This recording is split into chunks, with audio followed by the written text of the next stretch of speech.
ఒంట్లో ఓపిక లేకపోయినా, శక్తి లేకపోయినా గత 30 సంవత్సరాలుగా నాన్ స్టాప్గా అరుతూనే ఉన్న దేవుని స్తోత్రం.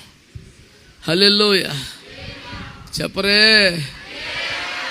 చాలాసార్లు ఆయా ప్రాంతాల్లో ఇప్పుడంటే మంచి మంచి జనరేటర్లు అన్నీ వచ్చినాయి, కానీ ఒకప్పుడు ఏదో ఆపద మొక్కులకు అనామకాన్ని జనరేటర్ ఉండేది. కానీ మీటింగులో కరెంటు పోతే డ్రమ్ము పెట్రోమాక్స్ లైటే దిక్కు, పుట్టిదే జనరేటర్ పేరు తప్ప.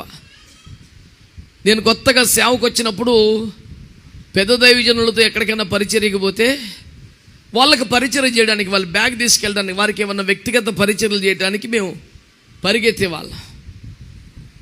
ఇట్లాగే వాక్యం చెప్తుంటే ఎక్కడో దగ్గర మోకరించి బైబిల్ చదవటం, ఇది మా యొక్క పరిచర్య.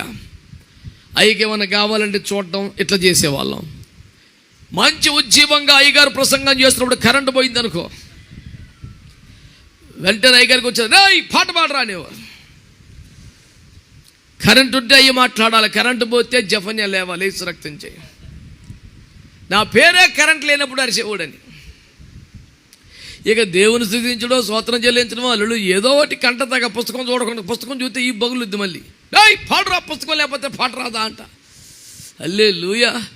ఇక చూసుకొని నాకు తోడు ఒక డ్రమ్ము, నేను ఒకటి పాట నిలబడి ఇట్ట చేతులు పెట్టుకొని సభకు సరిపడి అరవాలా. పాడుతూ పాడుతూ పాడుతూ మంచి ఆత్మకూటం రగిలి ఒక పాకానికి వచ్చేటప్పటికి కరెంట్ వచ్చేది. కూసోరా ఏ రక్తం వేయి. ఒక్కోసారి ఎంత పాడినా కరెంట్ రాదు. అప్పుడు మా అయ్యగారు ఏమన్నాడంటే, ఇక జాలే గారు 4 మాటలు చెప్పట్టు. ఊరి ఆయన ఆడు కూర్చోబెట్టుకొని 4 మాటలు ఆడ చెప్పేది. ఏదో పాట పాడతామంటే నడిపాం కథ బాగానే. ఇప్పుడు 4 మాటలు చెప్పితే దమ్ము లేదు, చెప్పకపోతే ఈ బగులుద్ది. దేవునికి స్తోత్రం. భలే సిలువ వచ్చి పడిపోయింది నాయన. కరెంటు లేదు, ధైర్యం లేదు. ఇంకెన్ని పాడతావరా కరెంట్ రాకపోతే? చెప్పు 4 మాటలు చెప్పండి. ఇప్పుడు ఏం చెప్పాలా? అట్లని ఏదో ఆత్మ లేకుండా నడిపేపు లేకుండా అడ్డగోలుగా మాట్లాడి ఇంటికి వచ్చాక మళ్ళీ మామూలుగా ఉండదు కోటం. సిద్ధపాటు లేదురా, ఆత్మపూర్ణుడుగా లేవు, బలహీనుడు, నువ్వు పని చేయబట్టే మళ్ళీ ఏమైపోవాలి నాయనో. ఇటు పెట్టుకుని అరిసి మాట్లాడేవాళ్ళం. పొయ్యిలోరా అని మంచి పాకానికి బండి అందుకోగానే కరెంట్ వచ్చేది. కూసోరా అంటే దేవునికి స్తోత్రం. హల్లెలూయా.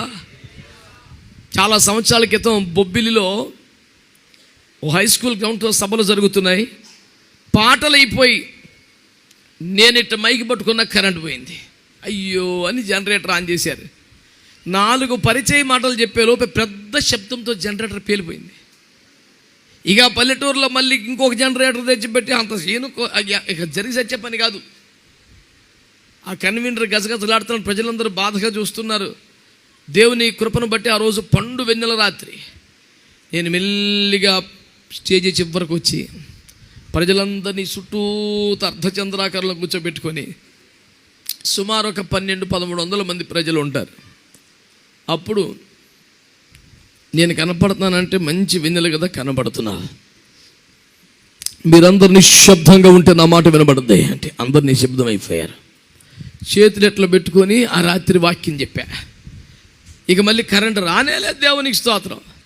సుమారు 1 గంటన్నర వాక్యం చెబితే ఆ రాత్రి గొంతు అలిస్తే అలిసిపోయింది, కానీ 18 మంది రక్షించబడ్డారు. ఇక ఉత్సాహంలో ఉద్యమంలో తెల్లారిందా కాగల పదరా ఇప్పుడే బాప్తిసం అన్నారు. సుమారు రాత్రి 12 గంటలకి వాళ్ళందరినీ చెరువు కాడుకు పట్టుకు పోయి బాప్తిసం ఇచ్చేసాం. దేవునికి స్తోత్రం చెప్పండి. హల్లెలూయా. తిరిగి వచ్చి స్నానం చేసి 2 మెతుకులు తిని చిన్న మోకాలు వేసి యేసు ప్రభుతో మాట అల్లా సైతాన్తో మాట, రే ఎట్టుందిరా కూటం, నువ్వు అనవసరంగా పిచ్చేసాలు వేస్తే నీ రాజ్యం లాస్ అయిపోద్ది, మాకే లాభం వద్దు, ఎదవేసాలు అయిపోయాకని చెప్పి పడుకున్నా. దేవుని స్తోత్రం చెప్పండి. చెప్పొచ్చుగా గట్టిగా. హల్లెలూయా. నువ్వు కుదురుగా ఉండు, లేనిపోని పనులు ఏమని చేస్తే నీకే లాసు, మాకే లాభం, నువ్వేం చేయలేవు. యేసు రక్తం ఇచ్చేయి. నేను చెప్పాను అడిగి ఎవరికి చెప్పాను అడిగి, రే పౌలయ్య గారు శుభ్రంగా సేవ చేసుకుంటున్నారు, వీధుల్లో వాక్యం చెప్పుకుంటున్నారని చెత్తకొట్టి తీసుకెళ్ళి జైలు వేసావు. కరడు కట్టిన ఖైదీలందరూ ఒక్క రాత్రిలో మారిపోయారు, లాభం నీకా మాకా అని అడిగా. స్తోత్రం చెప్పండి. దొంగ పనులు చేస్తానికి, దుర్మార్గాలు చేస్తానికి, హత్యలు చేస్తానికి, దోపిడీలు చేస్తానికి, నానా దుర్మార్గాలు చేస్తానికి సైతాన్గాడి చేతులు ఒక్క నేరస్తులేడు, మొత్తం మంది రేసే బిడ్డలు అయిపోయారు. రేపు నుంచి అల్లర్లు గలాటాలు చేద్దామంటే ఆడు తాలూకా బ్యాచే లేదు, ఖాళీ అయిపోయింది, మొత్తం అందరూ మారిపోయింది. నన్ను పరిశుద్ధుల జోలికి రాబాకరా, నీకే లాసు, వాళ్ళు ఇబ్బంది పెడతావు, నీ రాజ్యమే లాస్ అయిపోద్ది, నీ ఇష్టం మరి అని చెప్పా. ప్రభువుకు స్తోత్రం చెప్పొచ్చుగా. మీ సూపులు ఎట్టున్నట్టు ఎందుకు లేని అనవసరంగా ఆడితో పెట్టుకుంటావు, ఏదో చల్లగా మన పని మనం చేసుకుంటూ పోదాం. అట్లాంటి పిరుకోళ్ళందరూ ఎటో కడుపోండి. మాకట భయ్యలేవు, యేసు రక్తం వేయించేయి. ఎవడు భయపడి వణుకుచున్నాడో వాడు త్వరగా గిలాదు కొండ దిగిపోవాలి అని వాక్యంలో ఉంది. దమ్ము ధైర్యం గట్టు ఉన్నవాడు ఉండండి. ఓ పిరికి సరుకు యేసు రక్తం వేయించే. మేమైతే ఆ బ్యాచ్లు లేము. ప్రభువుకు ఒక మంచి స్తోత్రం చెప్పండి. చాలా సంవత్సరాల కాలం క్రితం పార్వతీపురం దగ్గర నుంచి గుమ్మలక్ష్మీపురం కొండ అనే ప్రాంతంలో ఓ కొండ మీద నిలబడి సువార్త చెబుతూ ఉంటే, వాక్యం ప్రకటిస్తుంటే వెనకాల నుంచి ఇంత రాడ్డుతో నన్ను కొట్టారు. సరిగ్గా ఈ తల మీద కొడితే తల 2 చెక్కలు అయిపోద్దని లాగిపెట్టి కొడితే అలా కదలకుండా నిలబడి వాక్యం చెప్పలేం కదా, ఇటు ఇటు కదులుతాం కదా. ఆ కదలటంలో సరిగ్గా తల మీద కొట్టిన షాట్ ఇట్లా మిస్ అయ్యి భుజం మీద పడింది. ఒక 6 మాసాలు ఈ భుజం లేగల. ఒక ఇనప రాడ్డుతో కొట్టారు. కళ్ళు బైర్లుగా మీ చిమ్మ చీకట్లుగా ముక్కుంటాయింది. చుట్టుపక్కల మా బిడ్డలందరూ అయ్యో అని పరిగెత్తుకొచ్చారు. చూస్తే వెనకాల రకరకాలుగా ఉన్నారు. అయిన వివరాలు చెప్పడానికి కాదు. దేవుని బిడ్డలారా, వాళ్ళు అన్నారు, ఇక్కడ నువ్వు దేవుని మాటలు కానీ ఇంకోటి చెప్పడానికి వెళ్ళలేదు, ఇంకొక దెబ్బ బట్టి తలకాయ పగలక ముందే మరి అది వెళ్ళిపో, చంపేవతల మారేస్తాం అన్నారు. 2 చేతులు దండం పెట్టి, సరే అయ్యా మీరు వెళ్ళిపోమంటే వెళ్ళిపోతాం. యేసుప్రభు కూడా ఆ మాట చెప్పాడు. పొమ్మంటే అక్కడి నుంచి పోయి ఇంకో ఊరు వెళ్ళిపోండి చెప్పాడు. వెళ్ళిపోతాం, మేము ఆగం. కానీ మాకున్న అలవాటు, సెంటిమెంటు, నమ్మకం ఏదన్నా అనుకో, ప్రార్థన చేసి పోవాలి కదయ్యా. ఇక వాక్యం వద్దన్న వచ్చిన ప్రార్థన చేసుకుని వెళ్ళిపోతామంటే ఏదో ఒకటి తగలబడమన్నాడు. నేను చెప్పదలుచుకున్న సువార్తలో మిగతా పాయింట్లని ప్రార్థనలో చెప్పేసి హల్లెలూయా ముగించేపాటికి 5 నిమిషాలు చెయ్యంత అయింది. కొండ దిగాల, మామూలు విషయం కాదు. 120 SRXలు 250 యాంపులు ఇవన్నీ వేసుకొని ఎక్కాం కొండలో. మనకి సౌండ్ సిస్టమ్ అంటే ఒక ఇంట్రెస్ట్ కదా. ఈ గొట్టాల మీద మాట్లాడతా ఓపికలు అన్నీ మోసిపోయి ఆ పిల్లగాళ్ళంతా నేర్చుకుని వెళ్ళా. వైర్ కట్లో లైట్లు మామూలు తక్కువగా. దేవునికి స్తోత్రం. ఎక్కడో కొండ కింద బళ్ళు ఆపుకాల, కొండ ఎక్కాలి, యేసు రక్తం ఏం చెయ్యి. ఈలోపు చెయ్యిరిగిపోయింది. దీన్ని కట్టాము, 6 మాసాలు ఎట్టాము, యేసు రక్తం చెయ్యం. మీకు ఎందుకు చెప్తున్నాను తెలుసా? ఆ టైంలో కూడా అమ్మోనా ఇది చెయ్యిరిపోయిందా అని అడగకుండా వాళ్ళకి దండం పెట్టి బతిమాలు కొన్ని ప్రార్థన చేసి మిగతా 4 ముక్కలు చెప్పేసి ఇంటికి వచ్చాం. కానీ మామూలుగా రాలేదని మీకు మనవి చేస్తున్నా. ఇదంతా ఎందుకంటే పిరికి సరుకు అవడానికి ఉంటే మీ ఇష్టమే. దమ్మున్న క్రైస్తవులు కావాలి. దేవునికి స్తోత్రం చెప్పండి. అందరు చెప్పారా? మంచిగా చెప్పారా? దేవునికి స్తోత్రం అని.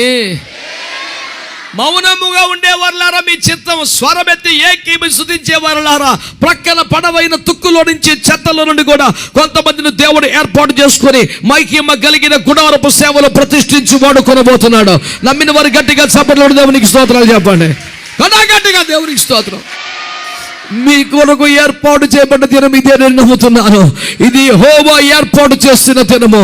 దీని యందు మనం ఉత్సహించి సంతోషిద్దాము. దేవుడు నేడు మనలో గొప్ప కార్యములు చేయబోతున్నాడు. యెహోవా మనలో ఆశ్చర్య కార్యములు చేయబోతున్నాడు. యెహోషువ కాలములో రేపు యెహోవా మీ మధ్య ఒక అద్భుతము చేస్తాడని చెప్పాడు. కానీ ఈ రాత్రి పరిశుద్ధాత్ముడు మాట్లాడుతున్నాడు. రేపు కాదు, ఇప్పుడే ఒక అద్భుతం దేవుడు చేయబోతున్నాడు. ఏంటి అద్భుతం? డబ్బులు కాదు. ఏంటి అద్భుతం? వెండి కాదు. ఏంటి అద్భుతం? బంగారం కాదు. ఏంటి అద్భుతం? పదవులు కాదు.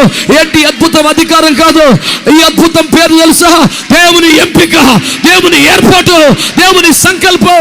నీవు తీయబడటం, నీవు పిలువబడటం, నువ్వు ప్రత్యేకించబడటం, తుక్కులో నుంచి చెత్తలో నుండి అతి పరిశుద్ధ స్థలములోనికి తీసుకురాబడటం. ఈ అద్భుతాన్ని కన్నులారా చూసి స్తుతించి వెళ్ళాలని నేనైతే ఆశపడుతున్నాను. ఎంతమంది సంతోషపడతారు? ఆనందంగా దేవునికి స్తోత్రం చెప్పండి. హల్లెలూయా, హల్లెలూయా. నా యందు జాలిపడు దేవా, నా నీతి అయిన నా ప్రభువా, నా కృప వీడిపోదంటివే, నా నిబంధన తొలగదంటివే. నమ్ముతావా? నా కృప వీడిపోదంటివే, నా నిబంధన. నా యందు జాలిపడు దేవా, నా నీతి నీతి అయిన నా ప్రభువా, నా యందు జాలిపడు దేవా, నా నీతి అయిన నా ప్రభువా, నా కృప వీడిపోదంటివే, నా నిబంధన తొలగదంటివే, నా కృప వీడిపోదంటివే, నా నిబంధన తొలగదంటివే. నా వలన నష్టమే కలిగిన, అవమానమునే కలిగించిన, నా వలన నష్టమే కలిగిన, అవమానములే కలిగించిన, మీద పడి ముద్దాడిన, మందు చేసి మంచి సాక్ష్యం ఇచ్చావా, మీద పడి ముద్దాడిన, మందు చేసి మంచి సాక్ష్యమిచ్చావు. ప్రేమగల తండ్రి, కృపగల యేసు, దయగల ఆత్మా నీకే స్తోత్రము. ప్రేమగల తండ్రి, దయగల యేసు, కృపగల ఆత్మా నీకే స్తోత్రము.